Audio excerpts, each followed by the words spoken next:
Chapter 4. The Prophet. In fact, I have been observing your life since the very first time you declared what you would become on this world. Because you chose to be, I have had to constantly look after your well-being, he explained, again arousing my curiosity. How long have you been following me? I asked. If we count the time in years, it would probably be around 100,000 years. Your story has been recorded and used as a prophecy of your life since then. Wow. That's a really long time, I said. For you, it may seem like a long time.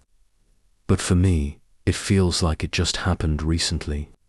Because if we compare it to my time stationed on this world, this event hasn't even taken up 1/1,000,000th of my duration, he explained. Who is the prophet? I asked. You yourself, or the God within you, he replied. The God I talk to regularly, is that it? I asked.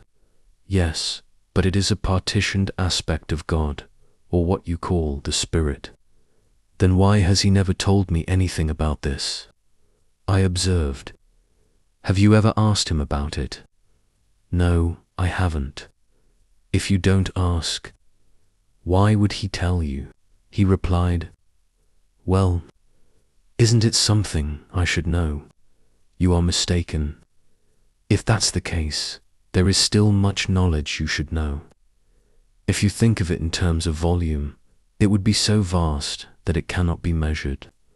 I don't think you need to know all of it, he added. But at the same time, if you desire to know anything, you simply have to ask him, he added. My problem is, I don't know what I need to know, so I don't know what to ask, I commented. Then from now on, I will take on the duty of telling you what you need to know, he said. All right. I'm starting to get curious about what these stories I need to know are. Please, I implore you, I offered. I am happy to tell you everything, because this is the mission I am already here to do. Let's start by visiting the place where all of us reside, to see where it is and how we live, he suggested. Okay, I quickly agreed. Then, in just a moment, the two of us were floating above the vast, boundless ocean. Whichever direction I looked, all I saw was the sea. Looking down, I saw the deep blue, almost black sea water, and large waves as tall as 2-story buildings moving back and forth. Even though it was a calm period with no storms or thunder. Where is this place? I asked as soon as we arrived. This is the middle of the Pacific Ocean, he replied with a slight smile at the corner of his lips. I could sense his pride in being able to show me his home, just the sea. Is this it? I asked. It's down below. I chose to reside in the deep ocean because I have a mission to fulfill here, he replied. Did you build a house under the ocean? I asked. I didn't build it here. I brought it from elsewhere, because it is actually a large vessel that we built and traveled in, from another planet that had the necessary elements for the vessel. And it is very large, he explained. How big? About 1 or 2 football fields, I estimated, based on what I had seen in space movies, where motherships are usually very large. It's much larger than you think. Let's just say that if you were floating 1 kilometer above it, you would have no way of seeing the boundaries of this vessel. My vessel has a diameter of about 40 kilometers and a height of 6 kilometers. He replied, 40 kilometers. Did I hear that right? I repeated in shock. You heard right. This is the largest one stationed on this world, and it is the one I oversee, he replied. Does that mean there are other vessels? I asked.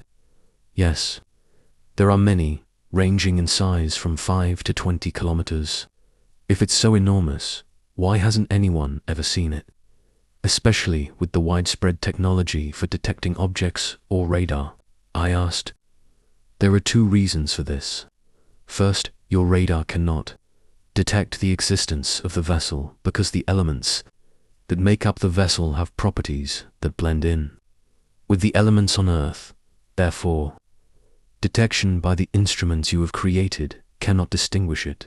And second, even if you were to invent an instrument that could detect it, you still wouldn't suspect it was our vessel because it is so large, he explained. Oh, that sounds incredibly unbelievable, I commented. Actually, it's not that humans on Earth cannot see us at all, but rather that they are not observant enough, he emphasized. How so? I asked. If they observed the evidence of the vessel's movement, the traces we have left on the ocean floor, they would know we are here. Evidence. What evidence? I asked.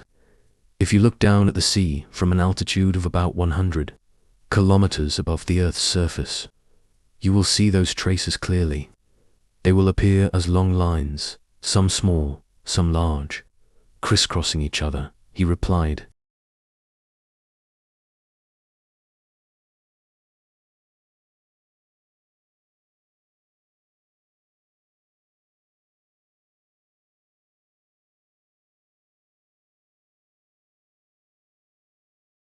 Wow, who would fly up there to look?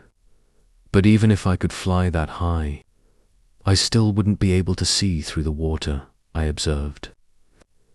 In the past, there was no way for humans like you to know or see these things for sure. But now, you have invented instruments to read values and take pictures from those altitudes. The result is detailed photographs of the ocean, showing the depth levels in each location, he explained. That level of information is impossible for a small person like me to access. It would probably have to be scientists working specifically in that field. I countered. Not at all. You are mistaken. This information is published on the internet in a way that anyone can access at any time. He replied. Which website? I asked. On the virtual world simulation website that you call Google Earth, he replied. On Google Earth, yes. Even though this information is publicly available, no one has ever noticed it, which is a good thing that no one has seen it, because we don't want anyone to see it anyway. Even if they did see it, they wouldn't believe it because those traces are too large to be caused by living beings, especially the traces caused by the movement across the Earth's surface of my vessel. Wow, is this really true? I have to go back and look, I said with eager curiosity. Sir, you said you are here under the ocean because you have a mission to fulfill. What is that mission? I asked further. How about we go down to my home first, and then I'll tell you. He replied. I will gradually take you to see both the external and internal physical aspects. How about we pretend we are driving a small aircraft into a large mothership? Okay, I replied.